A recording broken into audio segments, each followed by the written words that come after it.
음양오행과 주역 그리고 명당 제26회 하나라 우와 가야의 김수로왕. 하나라의 건국자 우와 김수로왕. 하왕조의 시조가 되는 우는 오지의 손자 중 한 명이다. 요의 시대에 우는 치수사업에 실패한 아버지의 뒤를 이어 순에게 추천받는 형태로 황하의 치수사업을 맡았고 공적을 이루어 크게 인정받았다. 순은 덕망이 높았던 우를 후계자로 생각하고 있었다. 순이 사망한 후 3년상을 치른 우는 순의 아들인 상균을 제위에 앉히려고 했지만 제후들이 상균을 순의 후계자로 인정하지 않았기 때문에 우가 제위에 즉위하였다. 양성을 도성으로 정했다. 우의 성은 사였지만 왕조 창씨 후에 하후로 바꾸었다. 우는 즉위 후 잠시 동안 무기 생산을 그만두고 궁전의 대중축을 한동안 제고하였으며 관문과 시장에 걸려있는 여러 세금을 면제했다. 또한 지방의 도시를 만들었고 번잡한 제도를 폐지해 행정을 간략화했다.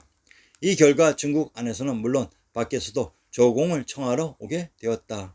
또한 우는 여러 하천을 정비했고 주변의 토지를 경작해 초목을 육성하였으며 중앙과 동서남북의 차이를 기로써 사람들에게 나타냈고 옛 방식도 답습해 전국을 나누고 구주를 두었다. 우는 검약 정책을 취했고 스스로 솔선수범하였다. 죽서 기년에 의하면 45년 동안 제위에 있었다고 한다. 즉위 후 고요가 정치를 보좌하도록 했지만 고요의 사망으로 백익이 조정을 보좌하였다. 하우가 양성을 도성으로 정했다고 합니다. 이 지명을 분석해 봅시다. 경기도 양성의 군명을 적성, 사복골, 사파을이라고 합니다. 충청도 단영의 군명을 적산, 단산이라고 합니다. 전라도 무주의 군명을 무산, 적천, 단천이라고 합니다. 적산에 있었던 것이 적성과 적천인 것은 지리의 기본 상식입니다. 그러면 적벽, 적산과 단양, 단산은 불글적과 단으로 동일한 지명이 됩니다. 단양에 있었던 성이 단성인 것은 지리의 기본 상식입니다. 경상도 단성의 군명을 강성, 진성, 귀성, 적촌이라고 합니다. 귀성이란 구지에 있었던 성으로 하나라 우가 우리 역사 속에 누구인지 아시겠습니까? 바로 김수로왕입니다. 밝은 불이 부도 제왕의 성을 양성, 귀성, 한성, 공래성이라고 했습니다. 이곳이 구지이기도 합니다. 경기도 양성의 산천을 인용합니다. 천덕산 현서쪽 1위 시점에 있는데 진산이다 라고 했습니다. 황해도 황주의 군명을 제안, 용흥, 대룡, 성성, 천덕이라고 합니다. 양성의 진산, 천덕산은 또한 황해도 황주의 군명이기도 합니다. 이곳 황주는 제왕의 성이 있었던 관중이라고 했습니다. 경기도 양성의 제왕을 인용합니다. 우표여 동간 의명. 고려 강호문의 시에 용성 깊은 지역에 외로운 성 있는데 고을 이름은 간의 명자와 같다고 했습니다. 양성의 근처가 천왕님이 계셨던 용성이라고 합니다. 전라도 남원의 군명을 용성, 고룡, 대방이라고 합니다. 전라도 용담의 군명을 물고, 옥천이라고 합니다. 남원의 군명이 용성으로 남원, 남양은 천왕님이 계셨던 동경의 경주라고 했습니다. 경주에 가까운 곳에 관중에 제왕의 성인 양성이 있었습니다.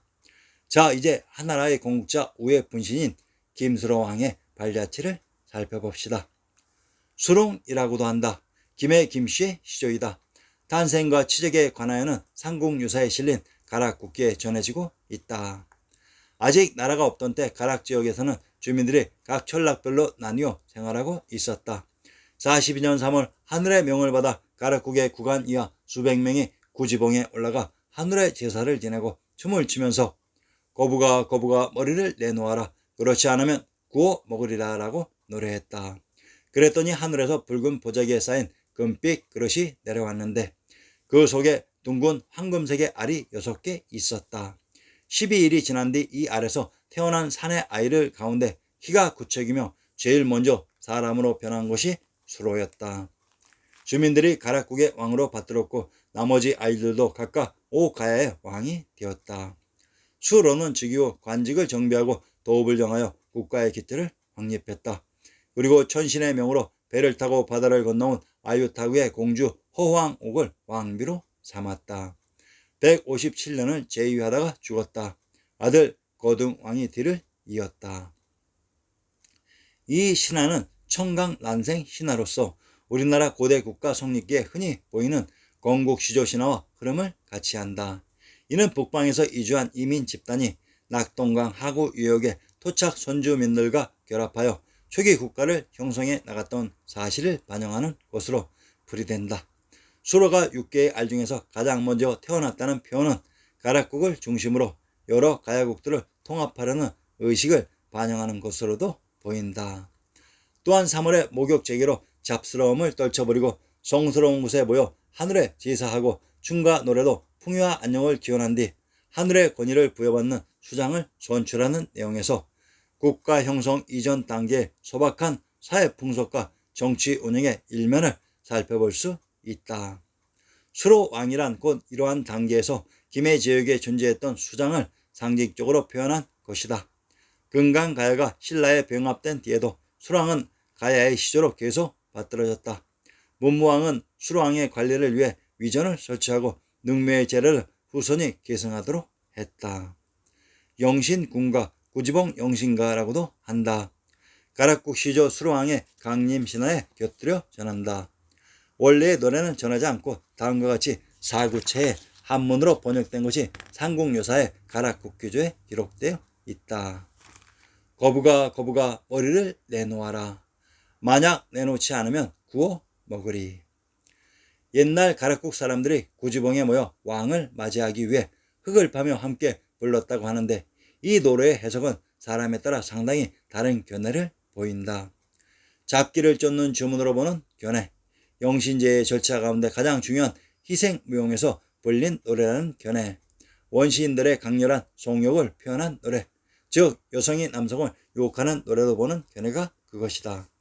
또 거북의 머리를 수로, 우두머리 남근 등으로 해석하기도 하고 구워 먹겠다는 구절은 우두머리 선정을 위한 거북점의 정계를 얻기 위해 거북을 굽겠다는 뜻 혹은 강렬한 욕망이 깃든 여성 성기 등으로 해석하기도 한다. 내용과 형식이 비슷한 노래로 신라 성덕 왕 때 바다 용에게 끌려간 수로 부인을 구출하기 위해 불렀다는 해가가 전해지고 있다.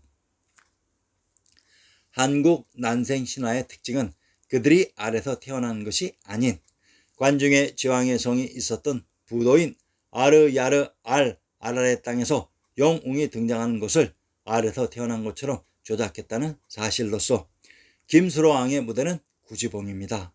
이 지명을 살펴봅시다. 경상도 김해의 산천을 인용합니다. 귀지봉 부북쪽 삼리 지점에 있다고 했습니다. 왕부가 있었던 김해 금땅의 금성 가까운 곳에 구지봉이 있었던 것입니다. 구지봉은 귀주 기산에 있는 봉우리로 그곳에 있는 성이 하우의 귀성인 것은 지리의 기본 상식입니다. 김수로왕의 무대 구지의 귀성이 왕부의 중심인 관중에 있었던 것으로 한나라의 도성 양성과 김수로왕의 무대 구지의 귀성은 동일한 장소였던 것입니다. 한나라의 건국자 우가 결국은 가야의 김수로왕이었던 것입니다. 역사 속에서 김수로왕의 고향에 대해서는 김해라고 나와 있지만 김해 김씨의 시조는 김수로왕이 아닌 소호 금천씨입니다. 김수로왕의 고향을 하우를 통해 또한 밝혀봅시다. 두보 진주 동곡 시기 역해에서 진주 잡시 우혈에 대한 주를 인용합니다. 우혈, 우임금의 구렬, 우임금이 발견하였다고 한다. 두시상주에 인용된 두옥의 옛주에서는 5월 춘추를 인용하여 우임금이 책을 숨겨둔 것을 증명하고 있다. 그러나 5월 춘추에서 기록하고 있는 곳은 회계에 있는 곳이다. 공이 들은 곳은 초계 송유로서 우임금이 태어난 곳이라고 합니다. 하우인 김수로왕의 고향은 촉으로 관중의 구중물의 터인 알터를 화양의 촉이라고 했습니다. 하우인 김수로왕의 고향이 이곳 관중이었습니다. 이곳에 계셨던 분이 바로 김씨의 시조이신 소호 금천입니다. 하우인 김수로왕은 소호 금천인 이분의 직계 후손입니다. 환단고기 속의 하나라 우임금. 환단고기 속에서 하나라 우임금의 정체를 또한 찾아 밝혀봅시다. 단군께서 단정하게 앉아서 세계를 안정시키며 현묘한 도를 얻으시며 뭇 백성들을 교화하실세.